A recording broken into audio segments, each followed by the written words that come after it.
সীমান্ত হত্যা নিয়ে বাংলাদেশের প্রতিবাদের কোনো ব্যাখ্যা এখনও ভারত দেয়নি বলে জানিয়েছেন পররাষ্ট্র উপদেষ্টা মোহাম্মদ তৌহিদ হোসেন।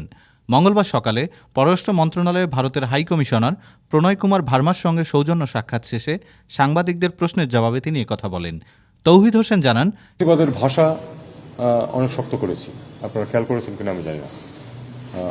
আমাদের এইটুকুই এই মুহূর্তে করার আছে, এটুকুই আসলে। আমরা তো এটা নিয়ে যুদ্ধ বাঁধাবো না, তাই না? এটা তো আপনাদেরকে বুঝতে হবে। আমরা আশা করবো যে ভারতের ব্যাপারে এটা যে অত্যন্ত সেন্সিটিভ একটি ইস্যু, সেটা কিন্তু আমরা প্রতি মুহূর্তেই বলছি, এবং সেটা আমরা আশা করবো যে তারা এটা কগনিজেন্সে নেবে, এবং যেখানেই আমাদের সুযোগ হবে সেখানে আমরা বলবো যে এটা বাংলাদেশ ভারত সম্পর্কের ক্ষেত্রে একটা অত্যন্ত। সীমান্ত হত্যা নিয়ে বাংলাদেশের প্রতিবাদের এখনও কোনো ব্যাখ্যা দেয়নি ভারত।